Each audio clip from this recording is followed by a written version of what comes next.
Welcome to this meeting of Dundee City Council, which is being held remotely in terms of Section 43 of the Local Governance in Scotland Act 2003. All members in attendance are able to fully participate in the meeting, which is being recorded. Should any member need to leave the meeting for any reason, can they please use the chat to advise of this?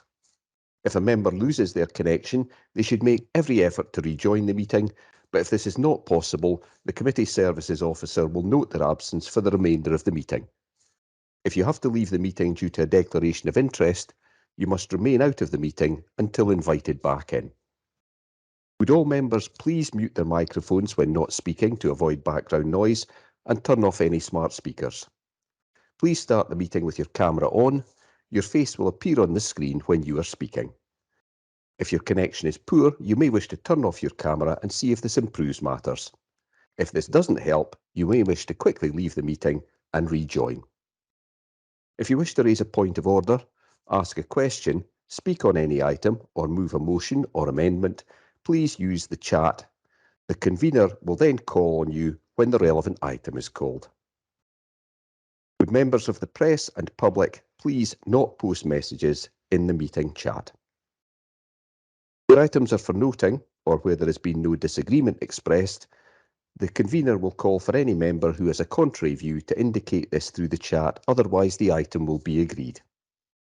Please would members not use the chat for any other purposes, as those joining the meeting by telephone cannot see the chat and therefore will not be able to follow the debate. Although we are operating in a different way, this is still a formal meeting of the Council, and the required standards of behaviour and discussion are the same as in a face-to-face meeting. Standing orders will apply to the proceedings, and the terms of the Councillors' Code of Conduct will also apply in the normal way. Does any member have any queries regarding this procedure? There are no queries, Lord Provost, so I will now ask the Committee Services Officer to take a roll call for the minute. Thank you. Thank you. Lord Provost. Present. Councillor Alexander. I'm here. Depute Lord Provost Campbell. Present. Councillor Cardell. Present. Councillor Dawson. I'm here. Councillor Flynn. Good evening. Present. Councillor Hunter. Present. Councillor Lynn. Present. Councillor Rendell. I'm here. Bailey Roberts. Good evening, I'm here. Councillor Rome. Good evening, present. Bailey Sawyers. Yes, I'm here. Councillor Short. Here. Councillor Smith. I'm here. Bailey Keenan. Present. Councillor Cruikshank. Present. Councillor Macready. Present. Councillor McCarvin. Present. I have apologies from Councillor Malone. Councillor Mara. Present. Councillor Richardson. Present. Bailey Wright. Present. Bailey Scott. Here. Councillor Hay. Present. Councillor Scott. I'm here. Bailey McPherson. Good evening. Present. Councillor Duncan. Here. Councillor Murray. I'm not seeing him in the meeting. I'll mark him as absent. Councillor Ross. I'm here. Thank you. That concludes the roll call. Lord Provost, members of the Council, as you will be aware, this is the final meeting of the current City Council. In accordance with tradition, does any member who is not standing in the forthcoming Council election wish to make a valedictory speech?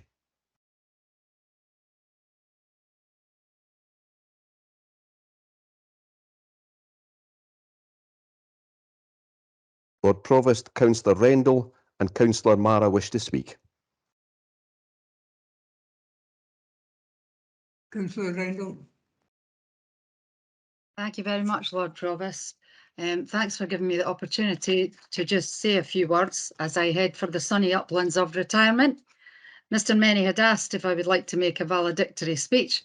I had to look up what that meant, as I had a feeling it was something to do with American high schools and the sports champions victory speech. But according to the dictionary, a valedictorian, and I quote, is almost always the student in the class with the very best academic record. So clearly I was, as we say in these parts, up the rank drill with that one. So I went back to valedictory, the adjective, which simply relates to an occasion of leave taking, a farewell. So with that cleared up, I'd really just like to say a few thanks to the many people I've met and worked with over the past 5 years as an elected member. To Mr. Many for his sage advice on several occasions and unfailing patience and guidance over matters of a legal nature. To our Chief Executive, Greg Colgan, for his 24/7 work ethic and availability at the end of a phone when I've been grappling with difficult issues. To the Executive Director of Housing, Elaine Sverlane, and the many officers in the department I've been convener of for the last almost 3 years for their patience, advice and communications, especially over the last 2 difficult years as we dealt with a pandemic on top of the day-to-day issues of a large service department. Special personal thanks must also go to Dawn Clark, who acted as my secretary and therapist sometimes, and was a font of knowledge and never fazed with any question I asked her. The answer always, if she didn't know right off the bat, being, "I'll find out for you," and she always did. Finally, I'd like to thank the Leader of the Administration, John Alexander, of course, for putting his faith in my ability to sit in the big chair when he first asked me to consider convenership of the Neighbourhood Services Committee. John, I'm sure most folk would agree, is a very old head on young shoulders and seems to have been a politician forever. I remember coming to a committee not long after he was first elected and being astonished and impressed at his confidence and ability to think on his feet, and I still am. And I don't have to say that, John, because I don't need a job now, thank you. I confess to suffering from a bad case of imposter syndrome each time I sat in that aforementioned big chair in the council chamber, looking down from on high at the other 28 elected members and hoping I'd remember who was a Bailey and whose red light had come on first to ask to speak. And I'm pretty sure I didn't get that right all the time. Although elected members sit on different sides of the political spectrum, after 5 years here, I'm confident in saying that although we may disagree on many things in the chamber, all of us here take our duties to our constituents and to the great wee city of Dundee very seriously, and we do our best to assist them and to continue also to invest in our city. So because I've never lived anywhere else but Dundee, and I don't intend to move out now, I'll be watching with interest from the sidelines as you all continue to steer this ship through the mix of both stormy and calmer waters that will inevitably be thrown at her. And I'll just end by being slightly political and wishing everyone who is standing again very soon the best of luck, but of course extra special luck to my SNP team candidates, who I have every confidence will form the next administration again. Thank you, Lord Provost. Thank you very much. That was interesting and to a fair extent amusing.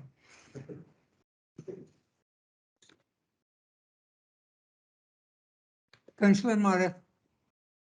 Thank you, Lord Provost.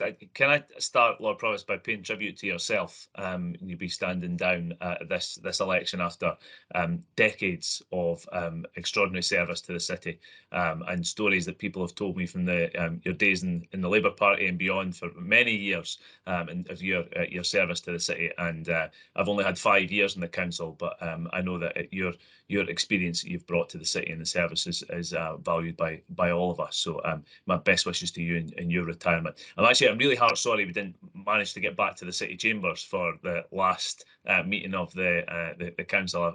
It's a real privilege to sit in that room, I think, and to serve the people of Dundee.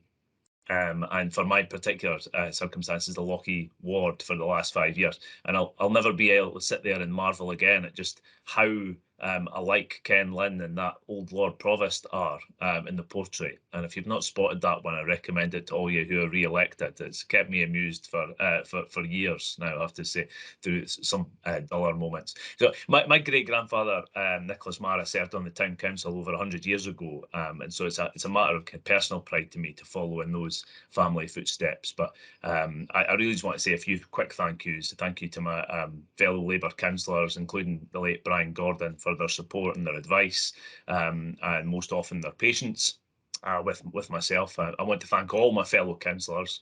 I have learned an awful lot from watching and listening to all of you, every single one of you.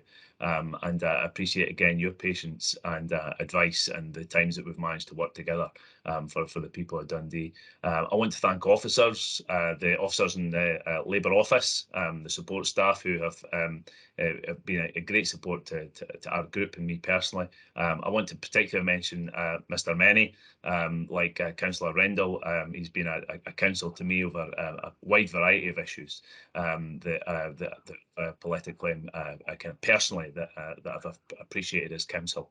But to the many members of the senior members of the officers staff who have dealt with on policy issues time and again, I mean, they're outstanding servants for our city, and we're lucky to have them. And we all know that our city is a fine place, of the warmest, most decent people you could hope to find. And I think this last decade's been a real struggle for far too many. And times look set to be tough for some years to come. And I'll try my best to continue working for them wherever I can.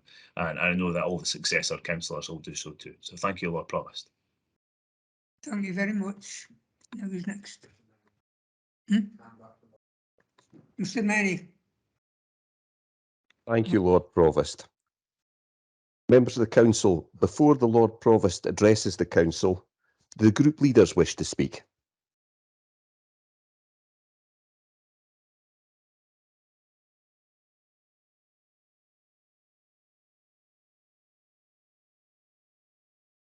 John Alexander. Thank you very much, Lord Provost.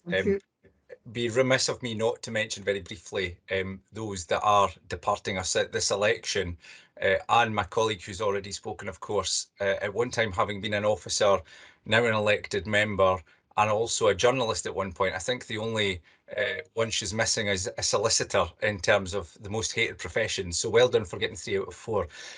And you have been incredible over the last 5 years. I want to thank you for your service to the administration and to the city. I also want to thank those that are on the call and those that aren't here today. So Michael, yourself, Margaret, of course, for your contributions, your challenge, your constructive feedback over the last 5 years as well. Gregor Murray, and of course the late Brian Gordon, who we lost in 2019, who from the early days gave me a good run for my money as the housing spokesperson for the Labour group when I came in to my post, and I learned a lot through that experience and through my engagement with all of those individuals. And the city is certainly a richer place for all of your contributions as well. And of course, thank you to everybody else who may or may not be here post-election, because there are no guarantees for the rest of us. So for those that might not be back, I want to thank you all as well and just put that official thanks on record. I really want to keep the main thrust of our comments, perhaps unsurprisingly, for yourself, Lord Provost. I think it's important that we recognise a towering and steadfast figure within local government in Dundee, and that is, of course, yourself. You were first elected in 1963 to Dundee Town Council, then 1975 to the Regional Council, and in 1995 to the newly created Dundee City Council. And of course, more recently, in 2017, you became our Lord Provost. For nearly 6 years, you have absolutely committed yourself to improving the community that you represent and to the broader city. With the support of faithful volunteers, supporters, and your incredible family, you have campaigned at every election since 1963 and won. And for a significant proportion of that time, of course, as an independent member, and therefore without the broader shoulders of a political party, which I think makes your story even more powerful, and how incredible you have been for that community, particularly in the ward that we share in Strathmartin. You have served with unwavering dedication. And if I can speak personally for a moment, you know, before 2017, we knew each other, Ian, it's fair to say, but perhaps not very well. When we first met post-election, as I did with all the political representatives in the aftermath of that election, you were very clear and honest with me, and I remember what you said to me. And you said that your focus was to serve the people of Dundee faithfully, and I think I speak for all of us when I say that you have absolutely done that. And I felt privileged to stand alongside you and my colleague Bill Campbell after the statutory meeting in 2017 as the new Lord Provost, the Deputy Provost, and of course leader, respectfully. As you know, I've occasionally described us both as bookends, and that's meant to be a compliment, I should say. And that's perhaps in respect to the age spectrum, but for me, that's been a real source of strength. And I think it's been a real source of strength for the council and for the broader city. Over the last 5 years, I've got to know you, I think, relatively well. I got to know your family and I got to know what drives you better. And you've offered me advice when I sought it, and of course when I didn't, and that was always appreciated. You've given me support when I needed it, and sometimes given me critical feedback when others dare not offer it. And I can honestly say that for me, that's been invaluable. I know that your provostship hasn't been all that you wanted it to be. The pandemic, of course, has prevented you doing a lot of what you would have wanted to do and loved to do. But despite that, your presence has continued to be felt, not least within this virtual chamber that we currently occupy. I know you wouldn't want me to dwell on this, so I won't, but it wouldn't feel right not to mention your wonderful and loving Linda, because in recognising your huge contribution, I also want to recognise hers. You are and are always a team, and I'm proud to have worked with you both and to have known you both. In summing up, Lord Provost, I want to thank you from the bottom of my heart on behalf of the city. You will, I know, continue to take a keen interest in what is discussed in the city chambers, irrespective of who sits in it, and you'll be a strong supporter for the city going forward as well. From entertaining nursery bairns at the opening of some of our new nursery schools to navigating the world of royalty, from enjoying the swings at the then newly installed play park at Camperdown to welcoming international visitors, your mark has well and truly been left, and you and your family should be very proud of the legacy that you leave.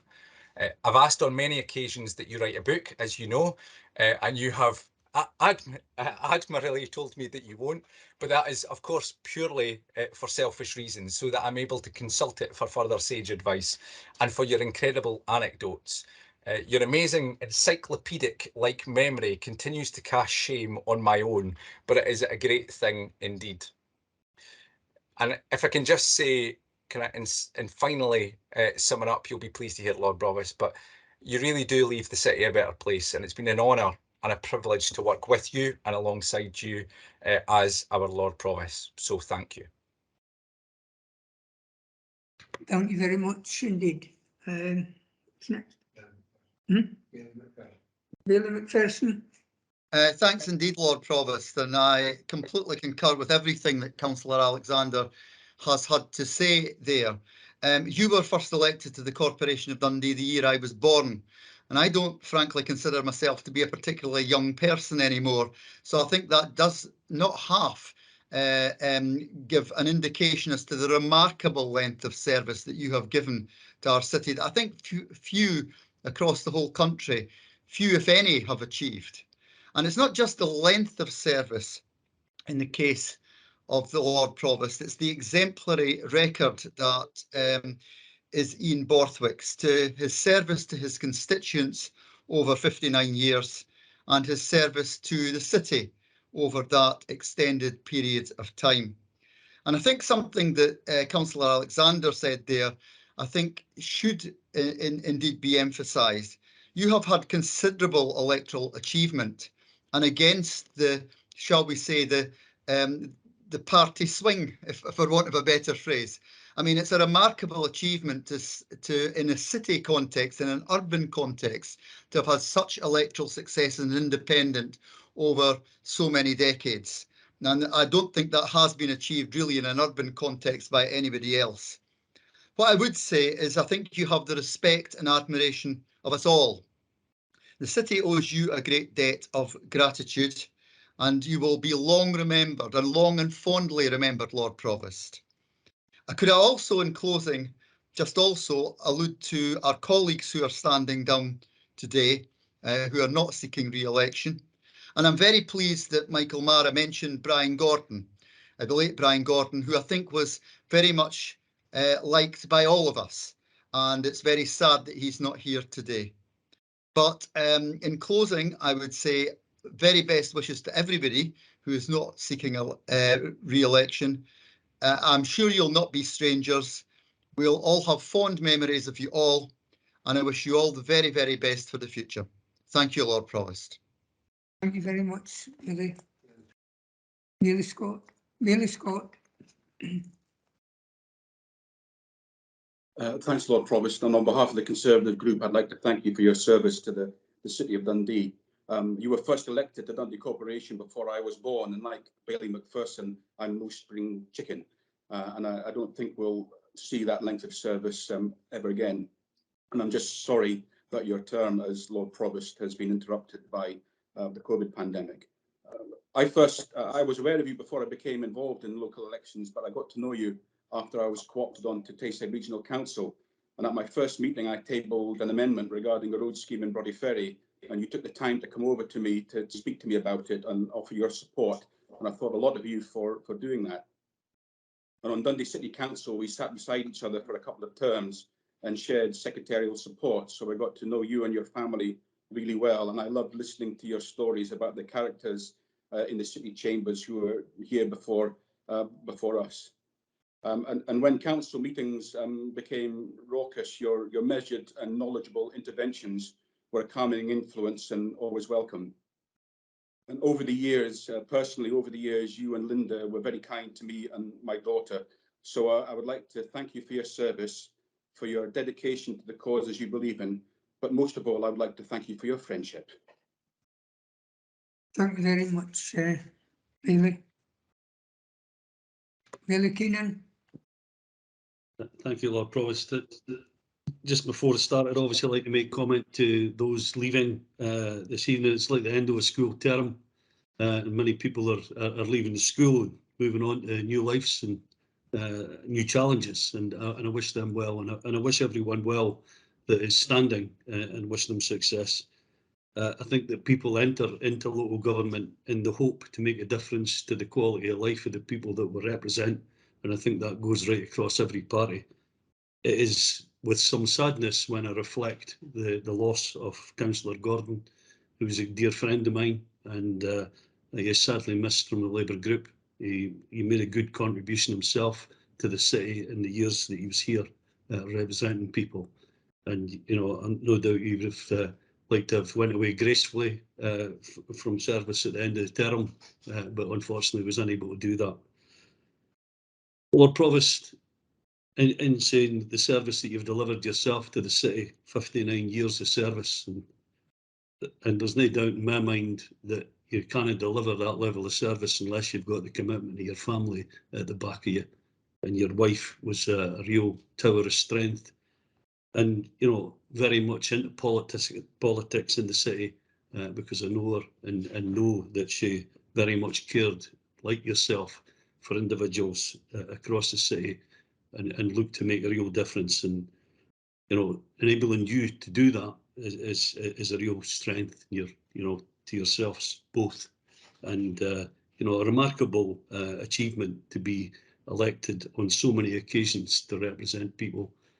You know, standing in the same area as you for years, it's been really difficult to break down that barrier and get anyone to convince them that they should vote for Keenan instead of Borthwick. That's been a real challenge. I've had to just learn to live with the fact that I like you better than like me. And that's no loss what a friend gets, of course, because I think your friendship has been excellent over a period of time. You've been a real guidance to myself. I've not often taken your advice. I got a lot of fatherly advice from you. Never always took it, but I really appreciated the fact that you went out your way to give me that level of guidance, and often it has proved very useful.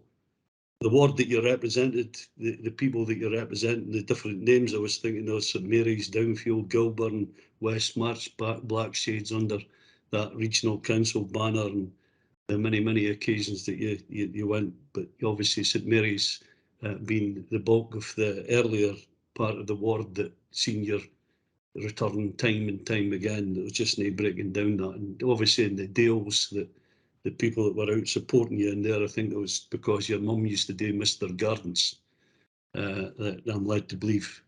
If you ever asked for any advice about a garden and you got Ian's mother to come along, she tended to do the garden for them. So she was quite often asked for to give that level of advice on how to grow things. She tidied up quite a good few gardens in the Dales. I think, Ian, in the time that I've known you, that you've always cared about the people. There's always been real passion about delivering to individuals and making sure that people come with you, that you don't leave people behind, and that you've looked to make a real difference. And I think every decision that you've made has been a wrestle in making the right decision, you know, because there is times where cuts have to be made.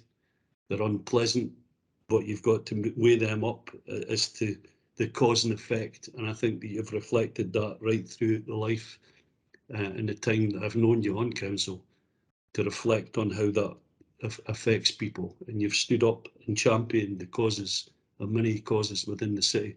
I think it's a real credit to yourself and your family.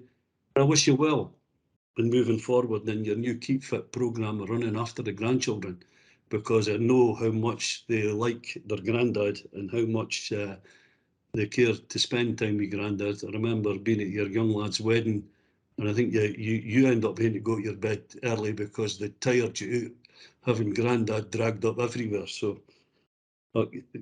great stuff. I really wish you well. No doubt it's no farewell. We'll catch up, speak on the phone, we'll catch up and have a cup of tea together. But I really wish you well, and your service to the city has been second to none. So congratulations for that. Cheers, Ian. Thank you very much. Alan, Councillor Ross. Thank you, Lord Provost. Yeah, I would concur with everything that's been said already. And first of all, I'd like to say thank you to those who are standing down and won't be back next term. Thank them for their service to the city. And I think it's always worth remembering that, as has been commented on before, we all enter into local politics for the reason of making our city and our local communities better places to live. And I think it's fair to say there's probably more that we have in common than we don't in the chamber. And I think it's worth remembering that. In particular, I'd like to say a massive thank you to Councillor Rendell for her friendship and support over the years, or the last 5 years in the chamber, but also to Michael Mara and Margaret and Gregor and the other, and if there isn't, I hope I've not missed anyone, for their help as well. And, as I say, I think there's more we have in common than divides us, and I always respect that, you know, myself and Michael have often had quite robust debates with each other, but always appreciate that when we bump into each other at Tannadice, we can say hello and comment on how well or not Dundee United might be doing on that particular day. And I think that speaks volumes for how we are as a council, that we have those things in common, as well as the politics that can often divide us. As for yourself, Lord Provost, you know, I don't know how to follow all the tributes that have been made to you prior to myself talking, but I remember first being elected as a fresh-faced 26-year-old. Again, like others that have spoken, that wasn't just yesterday.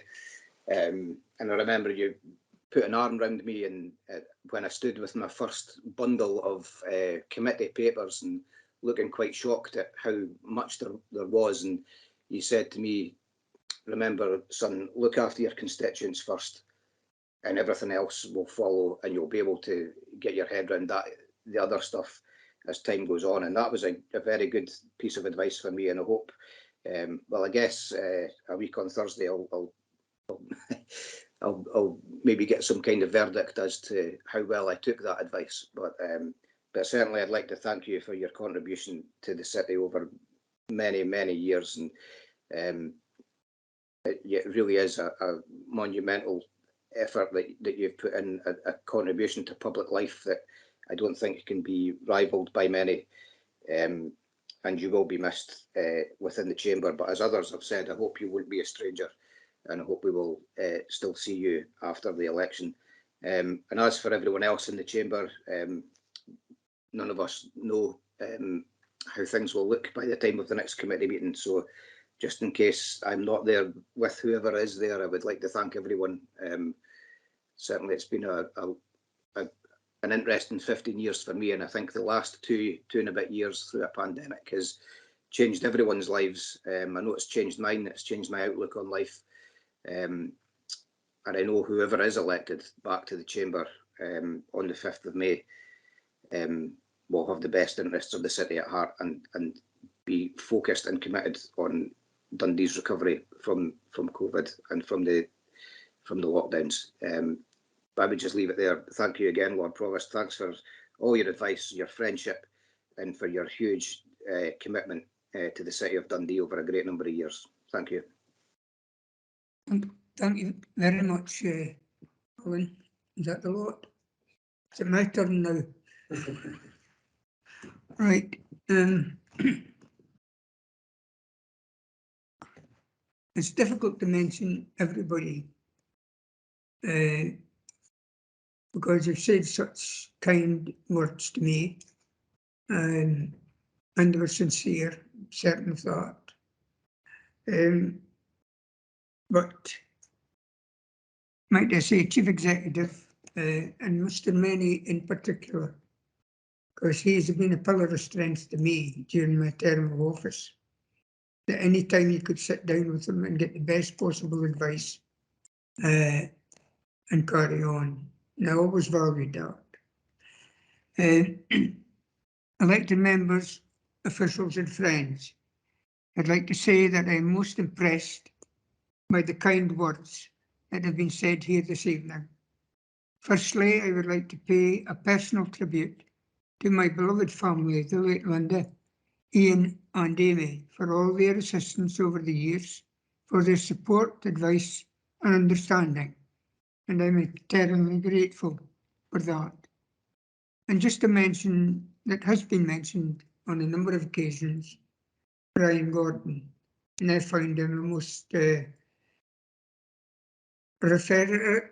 the right word, refreshing man. You could go into his office where he was sitting and immediately he would engage you in good conversation, and you could ask advice any time and know it was sound. I'd also like to take the opportunity to thank members and officials that I have served with in the past and the present, many good men and women of great ability and many friends along the way.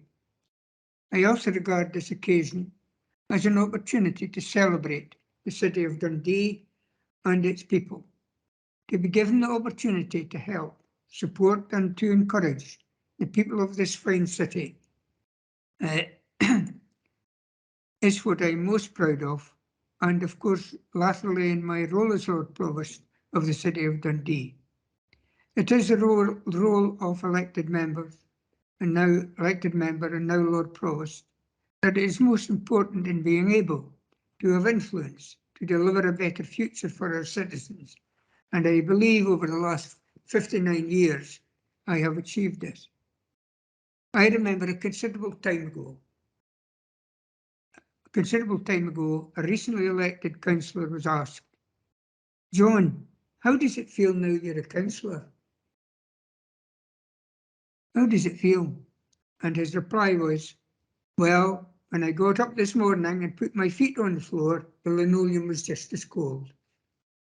Right? Another piece of advice came from Bailey James Gillis. He was a very interesting one. He said, Borthwick. He never called me by my first name, never. But it was a gentle, old-fashioned type of approach that he had. Always remember, never neglect your job, because this could go tomorrow. And I always bore that in mind. I think we all agree that finances have never been tighter, and we are facing an ever-increasing series of challenges. For the greater good and for the people of Dundee, we must never shirk from asking difficult questions and calling for level heads. We are fortunate to enjoy a strong sense of partnership in every aspect of life in Dundee, and that team approach is the only way to tackle the issues that are ahead of us. What I would like you to take away from my words this evening is that the work is never done. Dundee is a great city. Its residents deserve a bright future.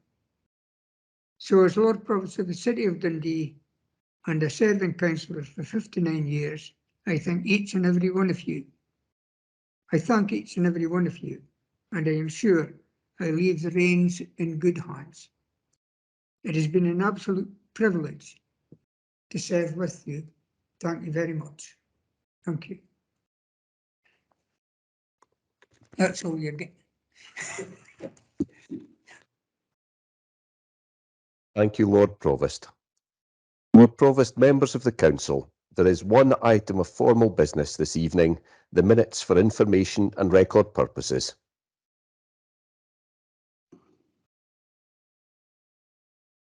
Is that agreed? Agreed. Right. Thank you, Lord Provost.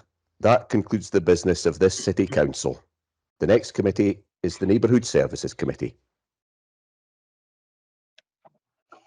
Thanks very much, Mr. Menny. Mr. Wardle? Yeah, thanks very much, Chair. Firstly, are there any declarations of interest? Okay, and there being no declarations, that takes you on to item 2, which is tenders received by Head of Design and Property. And you asked to agree to accept offers as recommended. So you've seen the tenders. They are for lift replacements in the 4 multis at Duffield and in a block at Ann Street. Roof replacements in Tweed Crescent and Langshaw Road, which were as a result of storm damage, and a replacement roof in Fintry. Then replacement windows, various heating, kitchen and bathrooms replacements throughout the city, and a boiler replacement in a block that's managed by the Richmond Fellowship. And finally, tennis courts at Broughty Ferry, which are to be upgraded in efforts to help people live a healthier, more active lifestyle. Councillor Cruikshank, please.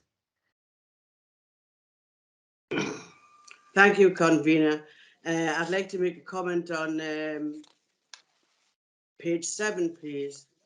And it's about the gas centre heating. I was surprised to read that the council has earmarked £500,000 of taxpayers' money to replace electric heating systems with gas boilers. I don't know quite how many, as the report appears to omit a number. On the face of it, I do appreciate that gas central heating is cheaper to run than electrical systems. In the midst of a cost of living crisis, I recognise that these households will stand to spend less on their bills than they currently do. But my question centres around the wisdom of this plan in the longer term, given the global conditions of oil and gas. Is it really sustainable to push more homes back into burning fossil fuels? After all, it was only 3 years ago that this council declared a climate emergency where sustainability is concerned. We can't just talk the talk. Current household heating methods contribute 15% of the UK's total emissions. In our bid to reach net zero by 2050, there's legislation in place to ban gas boilers in new builds from 2025, and that may yet be followed by a conversion programme in older homes too. With this in mind, is it really wise to spend money on something which may have to be undone later, or is that just part of the council's spending habits now? I would have thought that new technology like heat pumps would offer the best of both worlds, they're cheaper to operate, and they're better for the environment. Since the report says these homes aren't part of the demolition plan, why don't we get ahead of the game with something that's future-proof and offers better value for money? Thank you, Convener. Thanks very much, Councillor Cruikshank. And I had similar questions and similar concerns. I think we'd all like to see us pushing forward with replacements for fossil fuel, but unfortunately the length of time that it takes to do that and investigating technologies which might not be suitable for council houses, it is underway. We are looking at all different possibilities, but at the moment, these heating systems are needing replaced in these houses. So I don't think we have the options to wait any longer. But I don't know if Mrs. Verlaine wants to come in first of all. Thank you, Convener. Absolutely committed to looking at alternatives to gas boilers, and we have been exploring hybrid boilers. That is a move in the right direction, but we will be working very closely with our colleagues in City Development to find alternatives. I don't know if Mr. Martin wants to add anything to that, but we are actively seeking other options as we speak.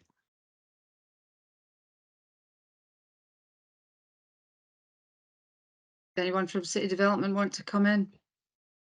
The Presswood convener. Yes, Mr. Presswood. Thanks, Mr. Presswood.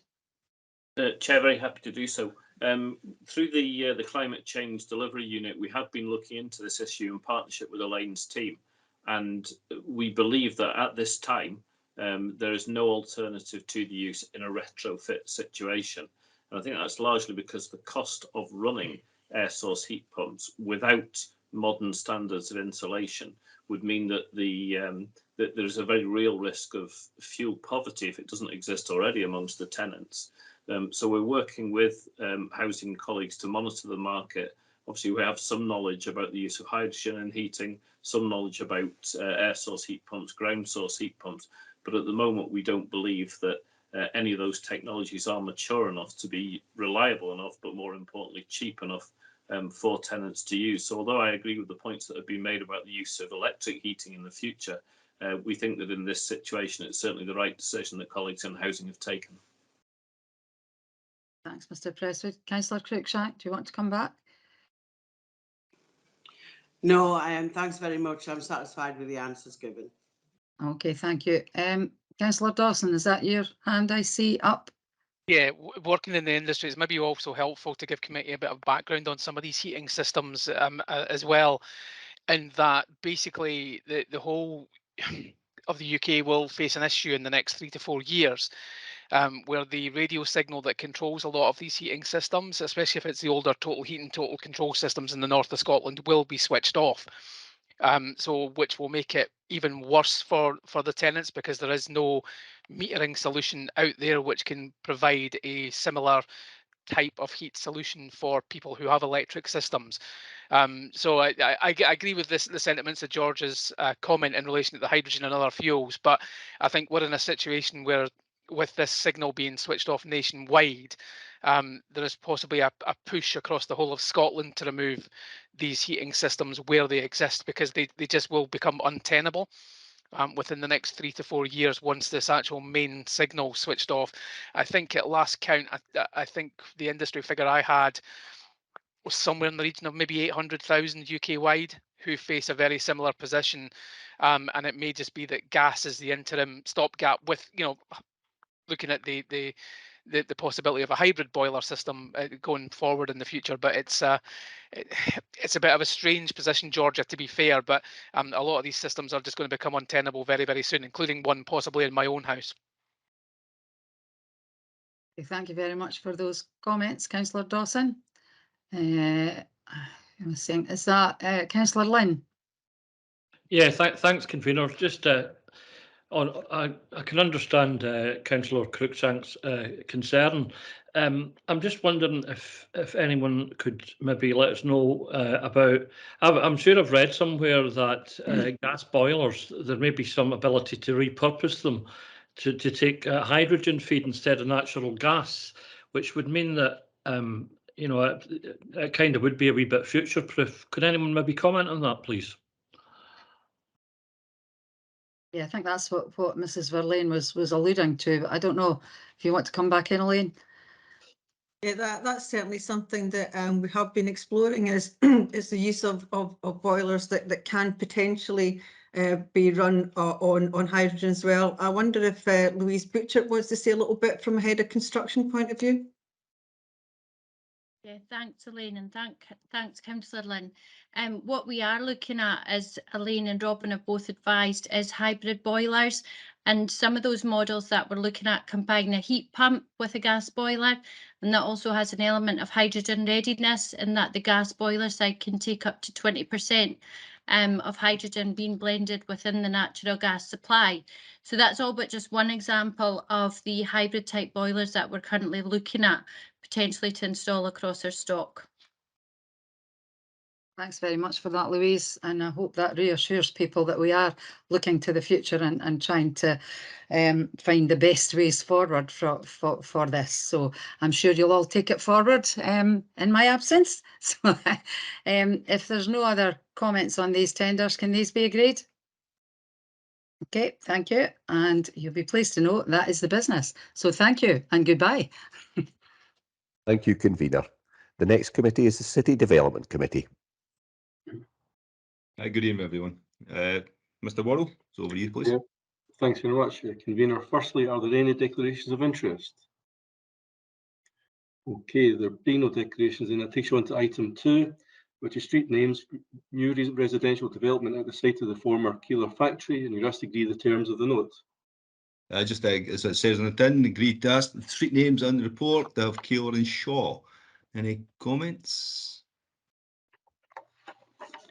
Nope, take that as agreed. Thank you very much. Next one, please. Okay, thanks. Item 3 then, before is Craigie Street and Eliza Street, prohibition of driving and variation of waiting restrictions. You must agree the recommendations. This item seeks the approval of prohibit driving over lengths of road on Craigie Street and Eliza Street to formalise these areas as permanent pocket parks, working with Sustrans and other stakeholders. Councillor Cruikshank, I see you have a question. Sorry, Convener, wrong report. Oh, so no problem. Thank you. Any other comments or questions? Councillor Rome, I think that your hand went up there. Convener, it was declared a non-financial declaration of interest, but I'll wait until item 6 if that's okay. Okay, thank you. Okay, we'll take that as agreed. Okay, thanks, Mr. Wardle. Can we move on, please? Okay, thanks. Item 4 then, before is the Dundee Burn Court 20 mile an hour zone order. You must agree the recommendation. This just seeks approval to implement a 20 mile an hour speed restriction on a new housing development and road located to the east of Paquera Road and adjacent to the Paquera Road Care Centre. Any comments or questions? Don't see any, so thank you. We'll take that as agreed. Thank you very much. Mr. Wardle, please. Okay, item 5 then, before is Summerfield Gardens stopping up order. You'd ask to give the recommendation. Yeah, it's just a stopping up order for Summerfield Gardens to enable housing development as previously agreed. I see no questions or comments. This is one of the easiest nights ever. Thank you very much. Take that as agreed. Thank you. Okay, item 6 then, before his tenders received by the Head of Design and Property. You'd ask to agree to accept offers as recommended. We're just looking to approve the acceptance 9 tenders, total expenditure of about 3.2 million for works across various properties within the city. Councillor Rome. Thank you, Convener. First, I'd like to welcome these tenders. I think it's excellent that they're all coming forward. But I'd also, as previously advised, like to declare a non-financial interest by virtue of having a relative attending one of the facilities mentioned. Okay, thank you, Mr. Menny. I'll note that, I suspect. Any other questions or comments? I don't see any, so thank you very much for that. We'll take that as agreed. Okay, item 7 then, before his tender received by Head of Design and Property, and this particular report's for noting. I just said everyone has agreed this already. It's just for noting for reference, so I assume that's agreed. Thank you. Okay, the remaining items are confidential and the committee wish to deal with these in the usual way. Anybody any objections to that? Any comments? I don't see any, so thank you very much. And that's the business for city development. Thank you. Thank you, Convener. The final committee this evening is the Policy and Resources Committee. Thanks very much, Roger, and also thank you, Councillor Flynn, for jinxing my committee. We'll just move straight on with the business. So first item is declaration of interest. Any? Richard, Councillor McCready. Just on the report on City of Dundee and Black History Working Group, does talk about fair trade, and I'm the convener of the Dundee Fair Trade Forum, so I'll declare that. Thanks very much for that. Okay, Tracy. Okay, that then takes us on to item 2, which is minutes. The minute of the Pension Subcommittee and Pension Board of the 13th of December. This is submitted for information and record purposes. I can see that Councillor Campbell has his hand up, but I presume that's in relation to the Fair Work Declaration Bill. Fair trade, yeah, I couldn't get the button sorry. pressed quick enough. Yeah, thank you. Thank you very much. Okay, and Councillor McPherson. I'm also on the fair trade. So for the same reason, I'm declaring an interest. Thank you. Okay, no worries. See nothing on this item, so can I take that as agreed? Yep. Okay, thanks. Tracy. Okay, that then takes us on to item 3, which is the City of Dundee and Black History Working Group. You're asked to note the contents of the report. As Tracy says, this is a report for noting on the work of the cross-party City of Dundee and Black History Working Group. And the group, of course, was established to provide guidance and direction in taking forward discussions with stakeholders on Black history issues, and has progressed a number of work streams which are detailed within the report. At this point, and I know Councillor Cruikshank wants to come in, but can I just thank Councillor Cruikshank for her work as chair of that group as well, and to those members and officers who have taken part in the discussions and provided valuable input into those discussions as well. The group's work has already had an impact, and I look forward to seeing the actions that are identified within this report continuing to be taken forward, and those partnerships continue to grow. But with that said, I'll come to you first, Georgia. Thank you, convener. First of all, I'd like to thank you for the opportunity to say a few words about the Black History Working Group. And I'm pleased to say this report is in our activities enter the public sphere. It was a humbling experience to serve as the chair of this working group. We task ourselves with confronting an issue of global importance, but which still has a local impact. And it was only right that such a pertinent topic was dealt with in a collaborative, cross-party manner. Even as we head into a competitive election, one thing I'm sure we can all agree is that everyone in this city should feel welcome in our community. And looking beyond party politics, we established real, meaningful partnerships with other organisations and individuals. This was a truly people-powered project, and that's exactly how it should be. The work streams outlined in the report are not boxes to be ticked. They're intended as practical ways of recognising Dundee's past and present relationship to slavery, colonialism and racism. My main message is that it's never good enough to just shrug and look the other way. We're not talking Dundee down by acknowledging the truth. In fact, by doing so, we're able to lift everybody up together.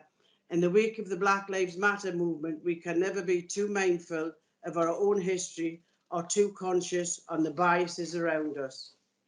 Above all, I think the working group and its outcomes show the importance of education.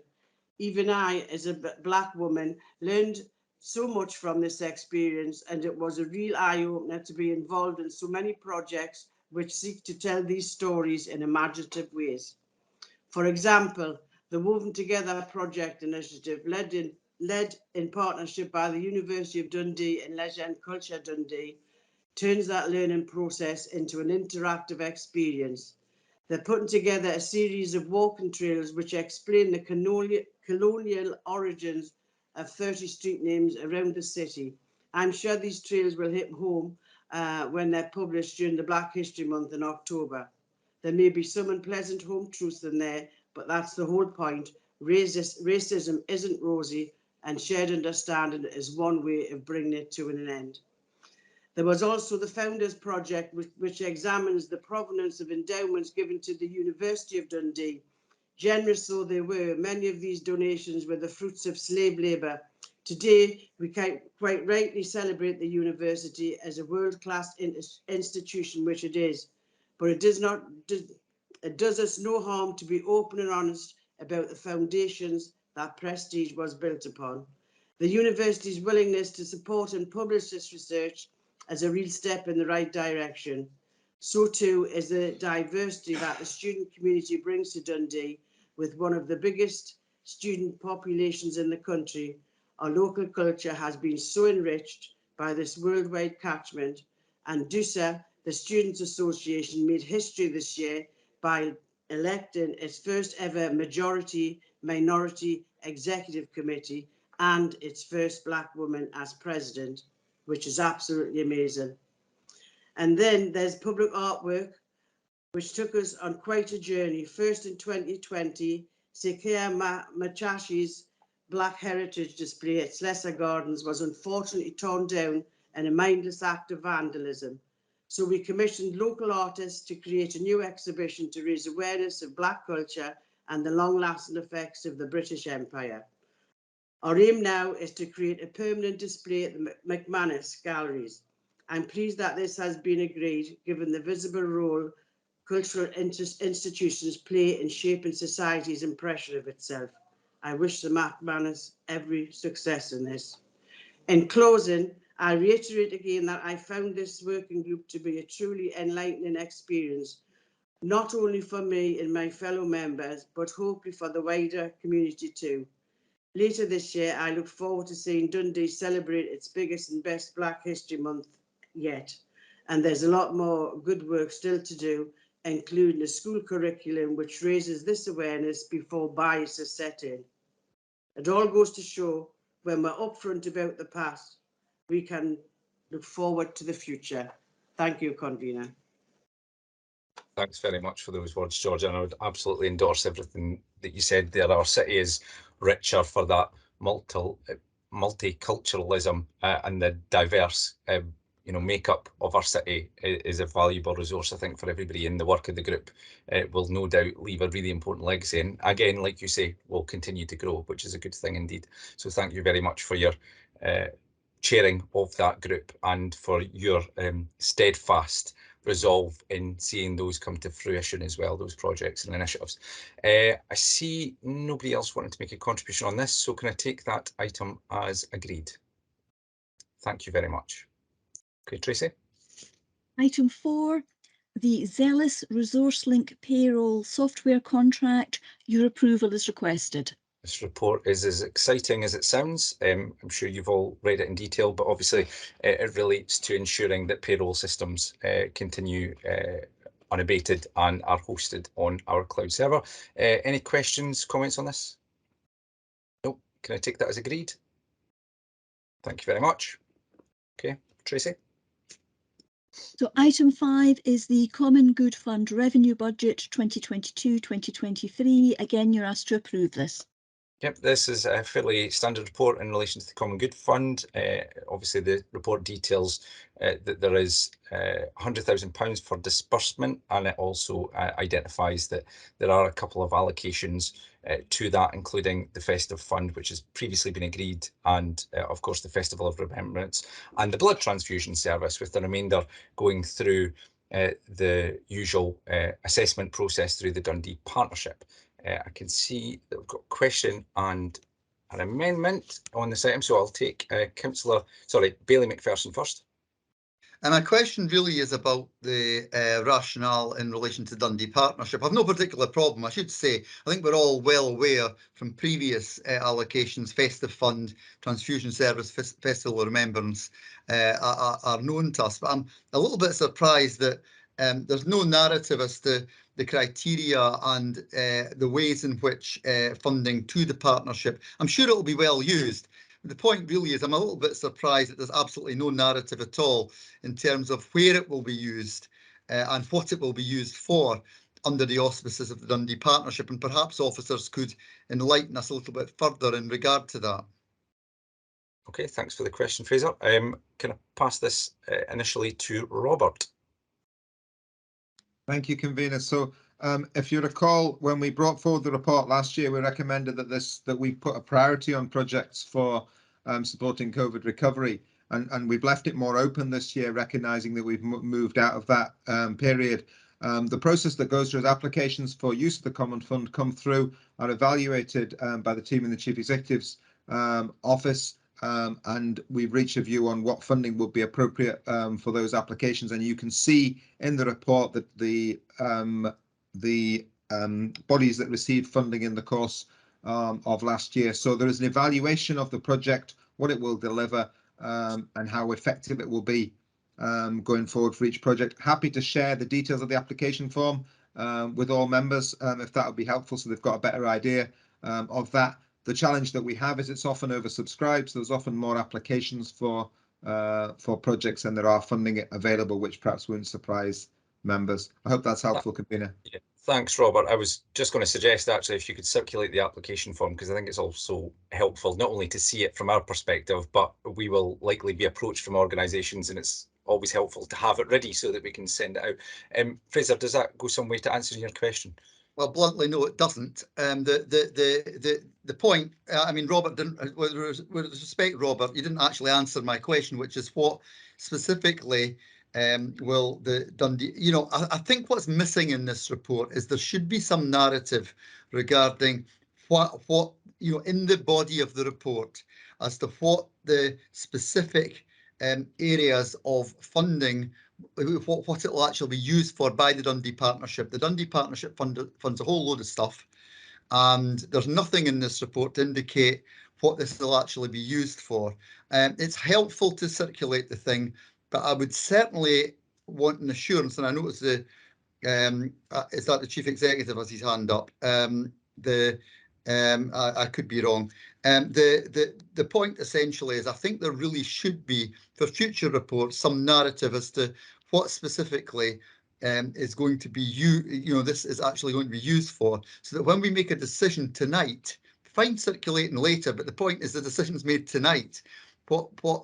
We should have some narrative showing what specifically that funding will be used for and used to benefit. Sorry, Fraser, I think there's maybe just a misunderstanding. So the £77,000 in reference to the Dundee Partnership is the allocation of funding that can be bid for. So it hasn't been allocated to the partnership. It will be allocated from the partnership, essentially. So the £77,000 is what's available to the broader city, and there'll be an application process. So we don't know what organisations will bid or apply for that funding. Yeah, but you're not. I think it's you're not understanding me. I understand that. I get that.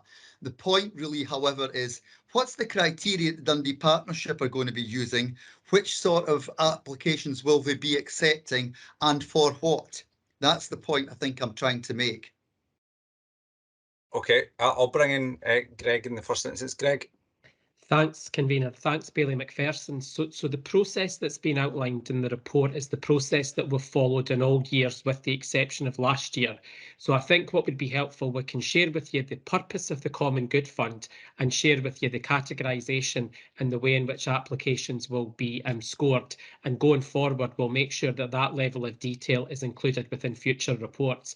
As the Convener has said, it's open up to any organisation within the city to bid for funding. But what we'll do is share with you the criteria that will be used, the purpose of the Common Good Fund, and I'll give that commitment that we'll include that in future years' reports. That's exactly what I was looking for, Greg. So I'm grateful for that. I have no problem with what's been recommended. It's simply that I think there should be a narrative in the report to that effect, and I'm grateful to the Chief Executive for his assurance in relation to future reports. So happy that this just goes forward. Okay, thank you very much. Bailey Wright, I'll come to you next. You've got an amendment. Are you happy for committee services to have that circulated? Yes, Thank you. Thank you.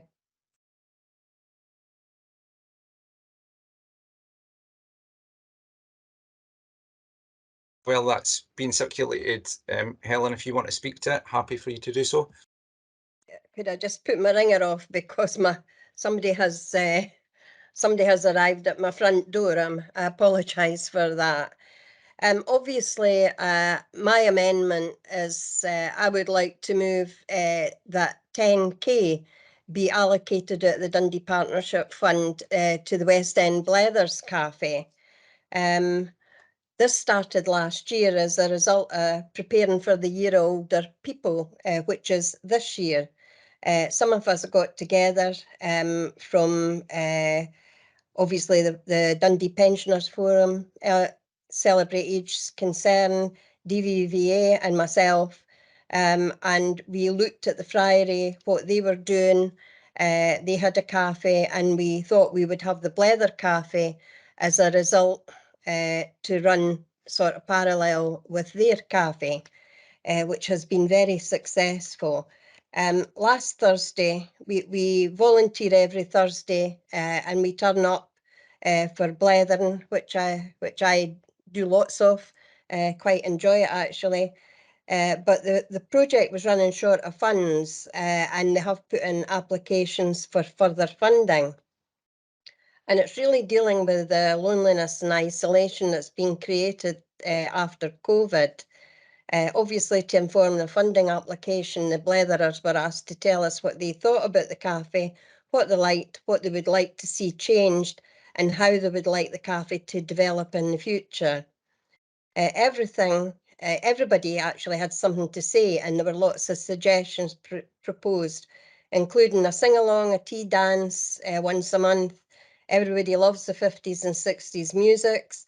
A wee library where books could be swapped, perhaps dominoes and cards, seated exercises, carpet bowls, perhaps a visit for a community nurse or other organisations, and obviously trips out. The general comments from the bletherers were, I love it. I look forward to this every week. It's made a huge difference to my life. I've made real friends here. The soup is delicious and the volunteers are wonderfully kind. I enjoyed the soup as well, it's good. My wife is a different person since she started coming here. People wouldn't be able to come if transport wasn't provided. I love singing and the occasional wee dance. Now, the cafe has exactly 7 or 8 weeks funding. Previously, funding has come from the Scottish Government COVID recovery monies, which were distributed through the community officers, a grant from the community's mental health and wellbeing fund. An anonymous donor gave us £500, and we've had a number of smaller donations from supporters. But we really need around £600 a month to continue as we are without any additional costs. The application to Common Good Fund will be submitted, but we couldn't get it in time, obviously for the 10,000. Now that works out about £10 subsidy for each bletherer each week. And although the value of a project like this is not measured in pounds, I think the West End Bletherers Club has made a real impact on the lives of older people, many of whom would become fearful of venturing out into the community again following COVID-19 restrictions. Referrals have come from sheltered wardens, community mental health nurses, psychiatry of old age, and through our Blether Club spreading the word by word of mouth. I think the atmosphere every Thursday speaks for itself. Our bletherers are engaged, they're smiling and often singing and making important social connections as well. The information that's exchanged and the stories that are told and the memories that are shared are just absolutely fantastic.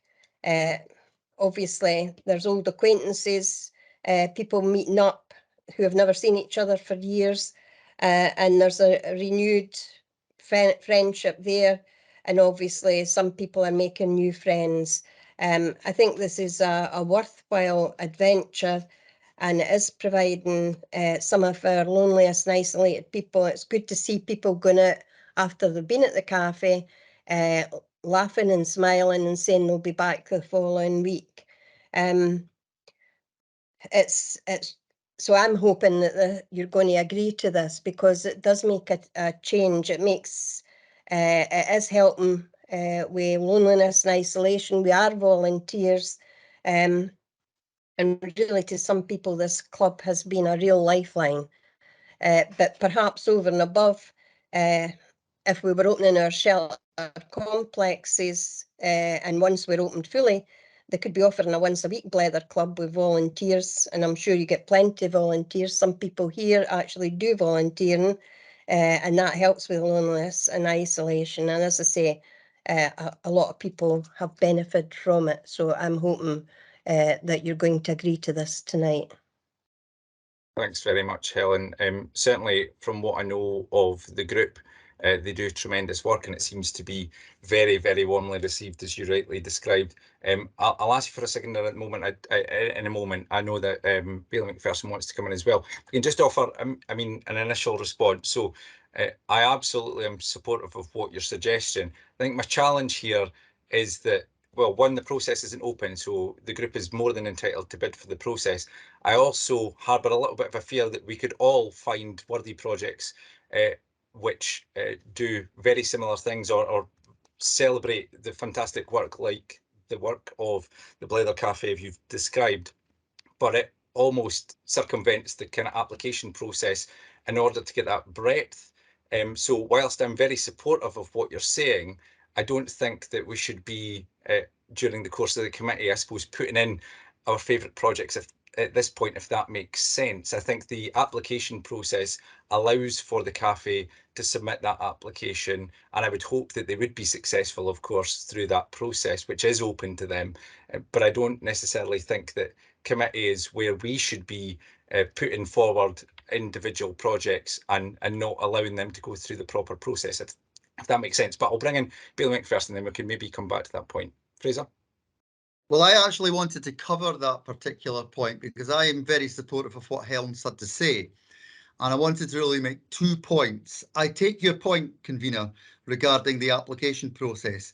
But I think what Helen was alluding to was the urgency in relation to funding, in relation to keeping the Blethers project going.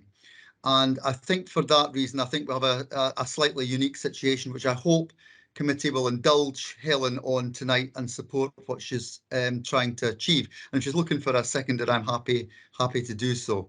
The point I would make in regard to this, there's another point I really wanted to make.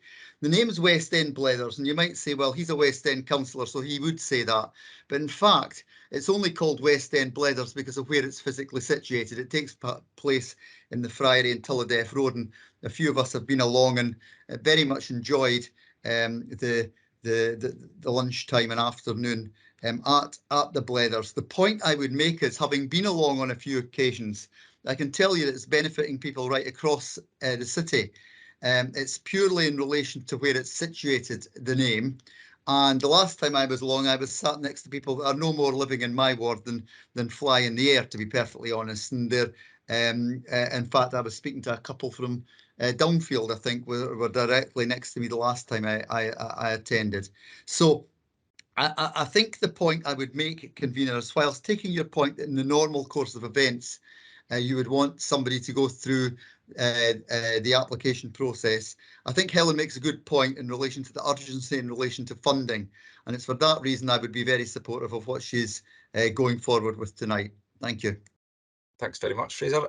I'll bring in Councillor Cruikshank. Thanks, convener. Yeah, I was going to second Billy Wright on this. I've been to the Blether Cafe quite a few times, and rightly, as Billy McPherson says, the name, it's only a name because there are people that from the citywide that attend the Blether Cafe, and I've seen from my own eyes the difference that this makes to many people that would be isolated. So yeah, I second Billy Wright's motion, and hope that the committee can come to some agreement tonight because of its urgency. Thank you. Thanks very much, Georgia. Councillor Ross. Thanks, convener. Yeah, I listened to Bailey Wright's very eloquent summation of the Blether project, and I agree with Bailey McPherson that it is West End in name only. I also attend a different project, or a different group, shall I say, in the Friary on a regular basis, and through that I've become aware of the many things that happen from within that building. And I know that there's people from my own ward can go along to the West End Blethers project as well. And unsurprisingly, really, given the proximity to the Lochie ward. And I think on this occasion, I think Bailey Wright's suggestion is understandable, and I would be in support of that tonight. Okay, thanks very much. I see no other contributions at this point. Just to come back on point, so I want to be very clear that I'm really, really supportive of what you're saying, Bailey Wright. I think it is. I would like to come back. Yep, of course. I will come back to you in 2 moments to sum up. And I think it's a really valuable project that has a valuable contribution, as you've described, to the wider city. I know of a number of other projects that are short on cash that I suppose could have put forward.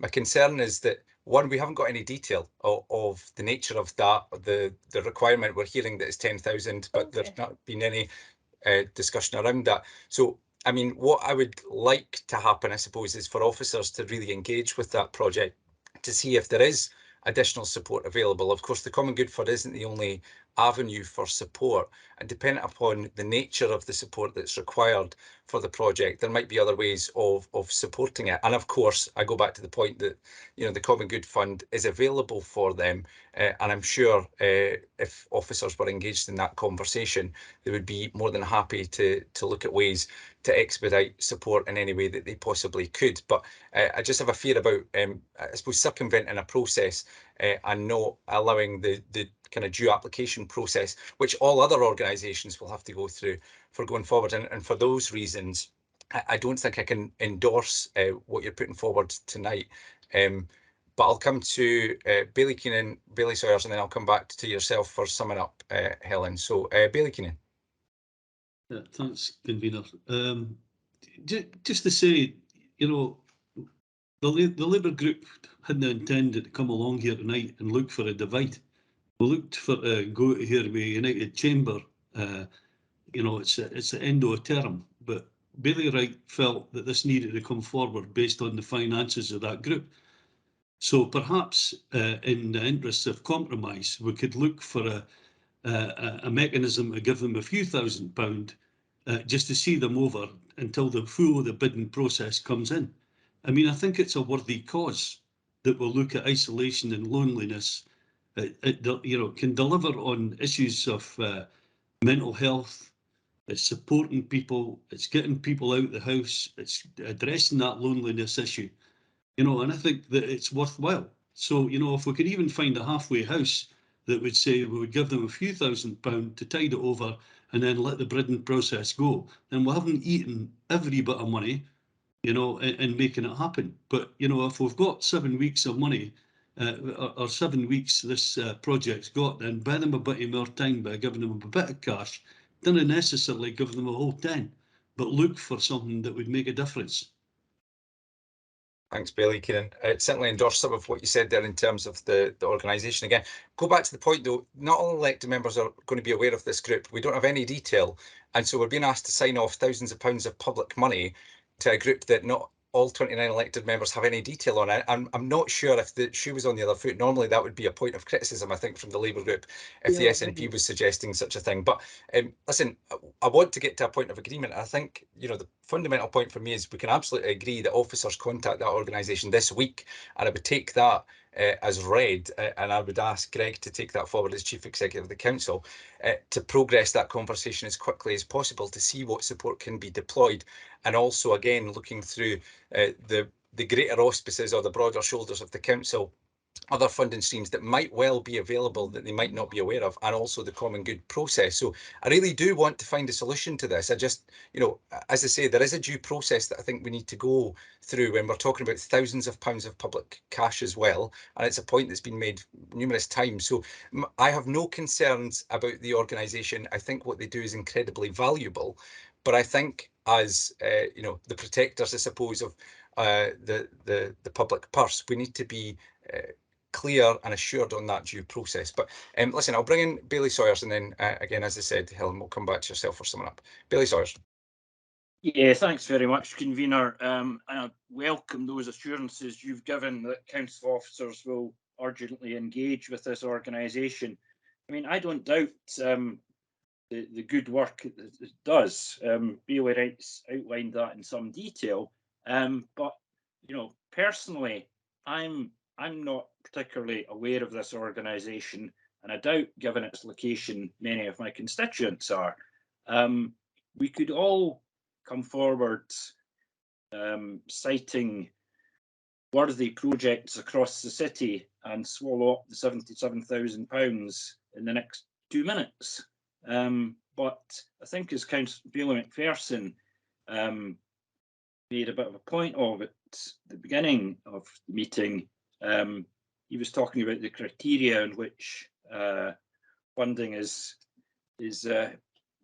given out by the council. Now, we can't, despite hearing that this is a worthy project, we can't necessarily match that against other worthy projects that may be achieving greater outcomes for people across the city. So I think really it's a bit jumping the gun to be asking to earmark a particular sum for a particular organisation when we do have a process where council officials in the Chief Executive's department sit down and assess these applications and presumably point them in the direction of other funding streams where these are available. I mean, the Common Good Fund is not a large sum of money by any manner of means, but council officials are always able to help in pointing out other funding sources. And I think I welcome your assurances that they're going to engage with this organisation in the near future, and I would hope that assurance from yourself, convener, would satisfy Bailey Wright. Thank you, Bailey Sawyers. Bailey Wright, I'll come to you to sum up. Yeah, don't start me on the public purse being protector of the public funds, and to be quite honest, I think this is quite petty, considering £4.5 million was spent on roof and other mistakes made that have cost us money. This is £10,000, average is £10 per head per bletherer. These are older people who have been stuck in their houses for the last 2 years who would not have come out if it hadn't been for starting this venture up. And to be quite honest, I think it's, I'm actually quite shocked and surprised actually taking this decision, refusing to deal with something like this. I really do. I thought we'd have agreed to this. So I'm going to ask the legal people, do we have a right to take a decision on this money tonight? There's a report before us, Bailey Wright. I think I can answer. I'm happy to give Roger Meney the floor, but of course we're in a position to decide on it. That's why the report's here. But Roger, do you want to should we not be doing something really, really nice for these old people who have suffered instead of putting them away? Maybe. This is a council that makes decisions. Can we not make this decision tonight to help these people and finish the council up? This is the last committee of this council. Finish the committee on a good light. The council have done something nice for these people who can't do things for themselves. And I would take it to the vote. Okay, thanks, Bailey. As I said, nobody's refusing anything. Quite the contrary, we've said officers should engage immediately to see how they can support, and the application process is more than open. All we're talking about is an application process to ensure that there is a process behind it. But anyway, we'll go to the vote on that basis. No, could we ask a legal question if we're entitled to vote this money to go through? I mean, I've already answered and said yes, but Roger, do you want to come in on that point? Thank you, convener. In answer to Bailey Wright's question, I confirm that approval of the recommendations in the report or approval of the amendment would be competent. Yeah.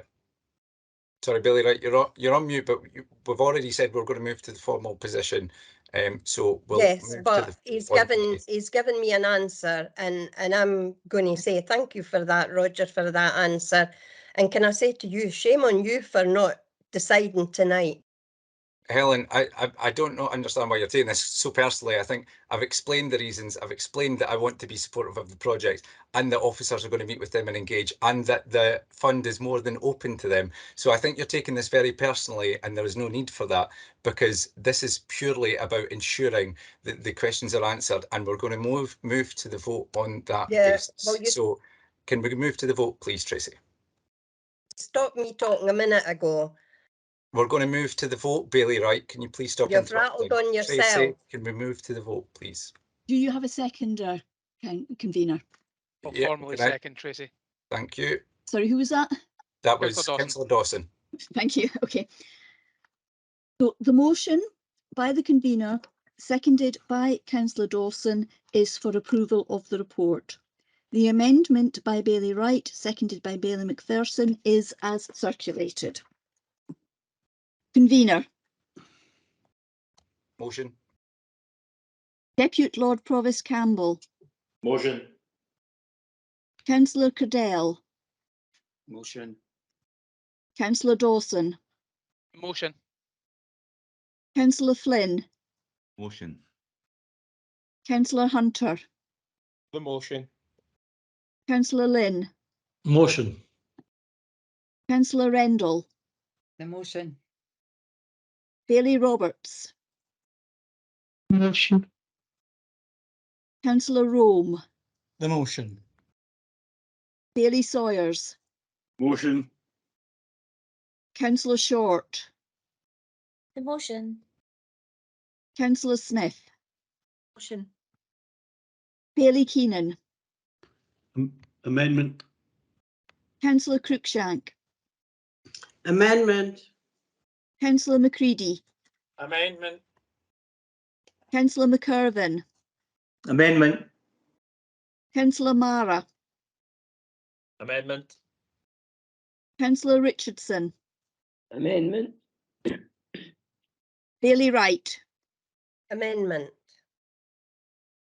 Bailey Scott. Amendment. Councillor Hay. Amendment. Amendment. Councillor Scott. Amendment.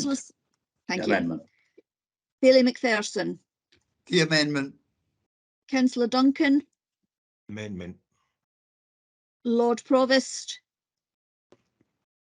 Chairman, before, and I'm now detracting, maybe I'm out of order, but the proposal you made and to have officials look at this in a matter of urgency, and can that be incorporated in a minute, please, or the motion? Absolutely, Lord Provost. I mean, I think I would take it as read that I expect officers to engage very rapidly with that organisation to see what support could be deployed for them. I think there is a mechanism here for support, and I would hope that there's a way of getting a resolution which everybody is happy with. Well, I'm satisfied if it goes in the minute. Motion. Thank you. And Councillor Ross. The amendment. Thank you. We have 14 votes for the motion and 13 for the amendment, so the motion is carried. Okay, thank you. We'll move on to the next item, Tracy. So the next item on the agenda, item 6, is the Revenue Monitoring Report for 2021-2022. You have a report before you. Okay, standard update report. Any questions on this report?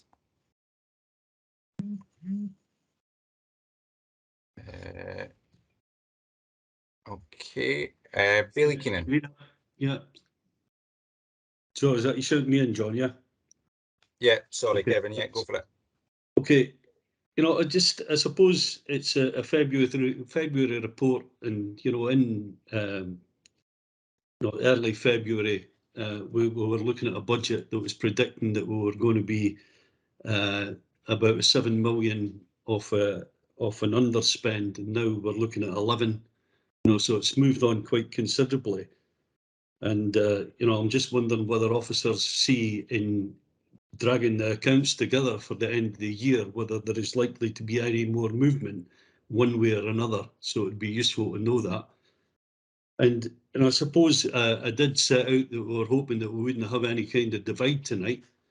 But, you know, it is really regrettable that, you know, the administration's seen a cut in education that cut £1.2 million out of education when we see an underspend in education of 3.3 million. And I wonder if the incoming administration can take that into account, no matter how it's formed, and look towards addressing that, because I think that's something that's really regrettable, given that, you know, we're looking at attainment needing to be caught up, given the amount of lessons that have been lost through the pandemic and the amount of staff that have been off, no delivering our lessons, and kids being off school. So I think that we should never have cut that level of money in member of staff out of education department. I know that we've got some real difficult things like the roofs that need repaired because of a blunder, and we've got the heating system in Dundee House and the swimming pool. So we're looking on at about 10 million plus money that we need to create and find. But nevertheless, we should never have made that cut. So I'd be interested to know where officers see the year end likely to be predicted, given that we're, you know, a month on for the figures that we've got and we're looking at the moment. So I would imagine they're coming in fast and furious, and we're needing to draw things together towards the year end accounts. Okay, thanks for your questions, Kevin. I'll bring in Robert Emmett in the first instance. Robert. Thank you, convener. We've tried to be as accurate as we can with the forecast. I'm not expecting any significant change as we come towards the year end. I think it's been an unusual year as we came out of COVID. It has been hard to predict where we're at. Quite a large proportion of the change is around monies which are ring fenced in one way or another and required to carry forward. For example, we've secured additional money around employability, which is coming in this year and will be spent for the benefit of Dundee next year. I think the other observation I would make is that a lot of those savings that we have got are one-off, and we're under considerable pressure for next year. So while the position is looking a bit better at the moment, I think we are going to be in pressure, and I think we're all familiar, both individually and as organisations, with the pressure we're seeing from inflation. So the latest estimate we've got, for example, for energy costs for next year is that they could be as high as 3 million more than we've provided for. And you remember we set aside 1.8 million in the budget. So my advice would be for us to retain any additional resources that we have got, bearing in mind that they're one-off, to offset pressures that are coming in the coming year ahead of us. And obviously we will report back to the new council later in the year on the actual outturn position, and councillors will hear from that and will have the opportunity then to consider, in the light of that information, where they want to go, convener. Thanks, Robert. Kevin, do you want to come back? Yeah, thanks for that. I'm obviously pleased that we're at least not looking at any other major spends that are likely to be coming in our direction. So that's a relief, at least. Thank you. Okay, thanks for that. I see no other questions on this item, so can I take this as agreed? Okay, thank you very much. Tracy. Item 7, Capital Expenditure Monitoring 2021-2022. This is for noting. Again, this is the regular update report. Any particular questions on this? Nope. Okay, can I take this item as agreed, please? Thank you very much. Tracy. Item 8, Local Authority COVID Economic Recovery Fund. You have a report before you. This report recommends how the council should allocate its 2.32 million share of the Scottish Government's Local Authority COVID Economic Recovery Fund. Obviously, you'll see the detail within the report that sets out how this funding will help implement a third fuel well scheme that targets support those in greatest need, to continue support for the fantastic array of food provision projects operating across every community in the city, to invest in additional resources to support individuals and advice services around access to money and energy advice, of course, and also business recovery scheme. Part of the funding will be held as a contingency, but when I describe it as being held as a contingency, it's important to say that it will absolutely be deployed for the benefit of people, but we need to make sure that we're monitoring where the need is how it will arise over the next few months, and then make sure that that's deployed in the right way as well. So happy to take any questions. I'll come to Billy McPherson. You've got a question and an amendment, please. Yeah, as you know, I have an amendment because obviously we, the group leaders, have discussed this, and I think there will be room for compromise in relation to that. We'll come on to that in a minute. My question's really in relation to the paragraph in paragraph 4 on page 58 of the substantive page numbers. It indicates that officers are suggesting that in relation to fuel well, the scheme will be extended to provide targeted fuel support to older residents in receipt of council tax reduction. Now, I had a look at the original criteria for the previous fuel well allocations, and effectively, I think what that will only do is increase the number of benefits to include effectively owner-occupiers, older owner-occupiers, who obviously are not already in receipt of housing benefit for the obvious reason they don't pay rent. I suppose and I don't want to delve into an amendment I've not yet reached. The point I think I'm trying to make in this is, have officers looked at a wider extension of fuel well to try to reach low-income households who are not in receipt of benefits? Because basically, if we go back to the original fuel well criteria, it's universal credit, working tax credit, income support. I'll not read them all out. They're all benefit-related ones for good reason. I've no criticism of that at all. And the extension to council tax reduction does bring in some people who weren't actually in that particular criteria. My question, however, is, have officers looked at how one could expand fuel well to reach non-benefit households who are on a low income? For example, those who are in low who have low wages but do not actually qualify, for example, for a universal credit top-up, for example. Thanks for the question, Fraser. I'll go to Robert in the first instance. Robert. Thanks, convener. I think Mr. McPherson understands, I think, the challenge in evaluating who the individuals that resources should be targeted at. It's something that we're actively looking at, as to where should we target the funding in the scheme so it benefits the people most in need. I think given the pressure that everyone is seeing on fuel prices, then I think probably any amount of funding could go towards supporting the scheme. So I haven't got a definitive answer for you today, Councillor, but we are looking at how we can make sure it's targeted at the people who need it most. Okay, convener, with your indulgence, could you maybe just, if we just circulated my amendment now, because I can't really go any further in relation to my rationale without doing so, would that be okay? Absolutely happy for that if you are. So can I have that on screen, please? That's fine. Whilst that's happening, let me explain the rationale that Councillor Duncan and I have for that. Now, I'm sure there will be compromise available this evening in relation to this, because, as I say, the group leaders have discussed this. Our rationale in relation to this amendment was we didn't like the concept of, frankly, holding contingencies when we have had constituents in significant number contact about concerns regarding their fuel bills. And in particular, what has been very striking about that recently has been quite a number of people contacting us have not been people who would normally be in receipt of benefit and have normally contacted in the past regarding issues of this nature. And I'm sure we've all had this. There is real concern about the way in which fuel bills have rocketed. And we felt pretty strongly that it would make sense for the 420,000 to be added to, for want of a better phrase, turbocharge the fuel well project. Now, I should say, in moving this, we have had a discussion at the group leaders regarding this, and we've, I think, reached a sort of compromise in relation to monitoring the current recommendations, which we're happy to go along with.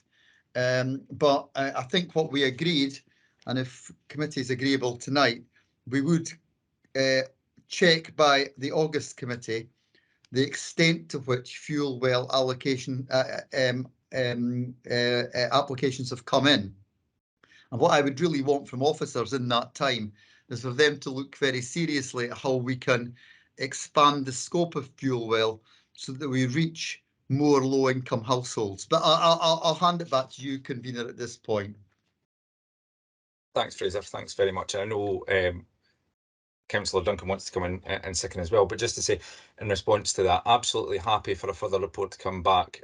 As previously discussed, I think it would make sense just to see where things were at that point in time. Very conscious that there's likely increase in August again in terms of the price cap for energy, and that in itself will have another impact. So I think it's right to monitor the situation and see how things move forward. I heavily suspect that if the need is there, then there may well be additional allocations of funding from central government. And certainly, if the demand is there in the city, which I heavily expect it to be, then I'll be lobbying to ensure that any additional resources that come forward are deployed in a way that helps the most individuals facing that crisis in the city. So more than happy to include that recommendation within the report, that a further report comes back around the timescale that you've just mentioned, to ensure that elected members are, one, kept abreast of how things are progressing, but two, are also informed in terms of the uptake and demand that's upon these funds as well. Now, Craig, I'll come to you first before I come to Kevin, because you have indicated. So can I come to you, please? Okay, yeah, thanks, convener. Just really to reiterate what Bailey McPherson's already said, that I think we're all very well aware, both personally and indeed on behalf of constituents, that there are real and growing fears, and that's not too strong a word, fears around, rising energy prices. I've certainly been approached by people either, worried about themselves or indeed on behalf of relatives who, as Fraser really outlined, may, as it were, fall between the cracks because they're not actually on the normal qualifying benefits. So I think anything that we can do, to alleviate some of these concerns insofar as we can, I'd be very supportive of doing. So more than happy to second this. Thanks. Bailey Keenan, Kevin. Yeah, thanks. The Labour group would clearly have liked to see all monies allocated, but think there's a way forward in leaving it, seeing what comes in. Fuel households are facing different challenges as to whether they'll be cutting the amount of food that they're using or wasting, and more and cutting how they use energy bills, and perhaps often will be allowing arrears to build up. And I think we need to monitor as a city how best we are and how we direct support to those most in need. I suppose Labour had a policy of looking towards giving the energy companies a windfall tax that would have delivered money out to households. I think we've all badly needing something that makes a difference to people's lives. I think that it'd be sensible to leave it a bit, given that, the food distribution network that we've got in the city might have greater demands on it. And they've all got fridges and electricity bills coming in the direction in the third sector that have been excellent at supporting that. So even the charities that we've got working on behalf of individuals in the city may need a bit of support. So it would be sensible to leave it a bit of time, reflect on where it is. I thought it was October that the price caps were going to be announced, but no doubt in advance of that we'll have a better indication of where things are. So if it's August that we're looking at it again, good and well. I think if the price is going to go up by a cricket score again in October, then there is just no enough money there to address the issue that faces the city, because no matter where you are, it's just a huge amount of money. I know what my own electricity bill went up, and I got a deal for a year. A couple of weeks later to look at that deal wasn't available, and it was up a further 70 quid. So if that's where it is for people, everybody in the city is going to be struggling in relation to fuel. So it'll be a choice of heat or eat, which is know where we should be. Government, big government, need to step up and make a difference. Thanks for those comments, Kevin. Certainly endorse much of what you were saying there. And I think the important thing is that we're setting out how we're going to allocate this funding, which addresses those two issues of heat and of eating. And I hope that it really does make a big impact on those that are going to be looking for support as well. But of course, we know that the demand is going to be far greater than that. And, you know, coming back in August is no bad thing. As I say, there might be additional funds by that point. I certainly hope there is. And nonetheless, we might well want to reconvene and reassess where we're at that point, and perhaps in the months that follow as well. I'll bring in Councillor Short.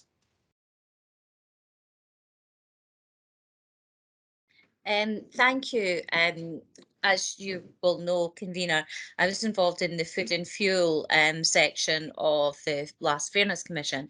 And as part of that, we discussed the EcoFlex system and the fact that it wasn't previously available for private homes.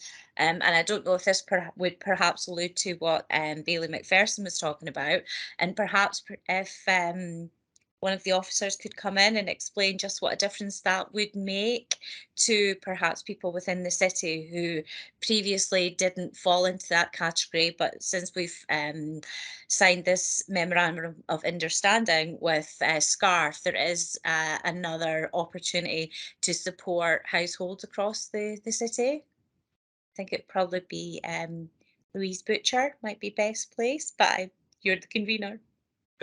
Well remembered.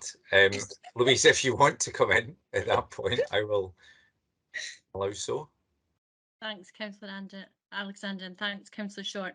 I would need to come back to you, Councillor Short, in terms of the memorandum of understanding and how successful the uptake has been with SCARF. As you're aware, it's the memorandum that was put in place when I was in my days at housing, and I'm conscious David Simpson isn't on the call today. But what I will do is review that and come back to you in terms of the uptake with SCARF and how many households they've engaged with separately. Okay. Yeah, thank you, Louise. Sorry, I forgot. You're another one of those people that has lots of hats that you wear around the council, so I do apologise. Thank you. Okay, thank you. Can I bring in the Executive Director, Elaine? Thank you, convener. I can offer a briefing note for elected members on the scheme, if that would be helpful. So we could give you some background information just on the previous scheme and how the new scheme operates, and we can support that with some detail on the uptake as well, if that would be helpful. Perfect. Always helpful. Thank you very much, Elaine. That's appreciated. Okay, on that basis, I'm looking to Bailey McPherson. Where are you on my screen? There you are. Just to ensure that we are in that broad agreement on what's been set out in terms of that further report coming back and the current proposals within the report, and you are willing to withdraw your amendment on that basis. Yeah, as we discussed previously, happy to do that. I did want to bring forward the amendment to just emphasise the real concern there is out there in relation to fuel bills. But I think that this is definitely an area where spirit of compromise and a cross council approach, I think, is helpful. The one thing I'm very keen over and above, us getting a progress report and a state of the position, if you like, approach by August will be helpful. But I would ask officers to redouble efforts in relation to looking at how, in a practical sense, we can extend the scope of fuel wells, subject to the overall amount of funding. And obviously that position will hopefully, hopefully that will not be the last of the funding that comes forward, because this is going to be a very real issue in the months ahead. But, I do feel that we should be doing all we can within the scope of the funds that we have available to do all we can to support families, including those that may not be in receipt of any benefits, but are nonetheless on a low income. But that said, convener, happy to withdraw the amendment. Thank you very much, Bailey McPherson. So I think that's everybody that wanted to make a contribution. So can I take this item as agreed, please? Thank you very much. Okay, Tracy. The final item on the agenda, item 9, the Dundee Health and Social Care Integration Scheme. This is for noting it was previously approved under the urgency procedures. Okay, self-explanatory on that basis. Any questions on this? No, can I take that as agreed? Okay, thank you. Just before everybody jumps off the call, can I just say one final remark? I think we've there's been a lot of thank yous this evening and a lot of reminiscing in many ways as well. But it would be remiss of me not to mention the fact that this is Tracy's very last meeting. And Tracy has been a great support to be in Policy and Resources as convener, but also to many of us over the years as well. She is very fortunate in the sense that she is getting to retire, and I just really want to not let her go away from our last committee without putting on note my personal thanks, and I'm sure all of the thanks of every single elected member now and in the past who you have supported very ably through the committee processes and through the various meetings and other auspices in which you've supported. So Tracy, can I just say thank you again. Hope you enjoy your retirement out with the council and look forward to seeing you as a civilian in the months ahead as well. And happy if you want to say anything at this point, Tracy, I'm putting you on the spot. I'm very conscious, so don't hate me. But if there is anything you want to say, I'll happily give you the opportunity to do so at this point. I'll just say thank you very much. And it's certainly been an interesting experience in the last couple of years. Thank you. Thanks, Tracy, and all the best. Okay, with that, that's all the business. Thanks, everyone. Take care. See you on the other side, hopefully. Cheers. Right. Thank you. Bye, everyone.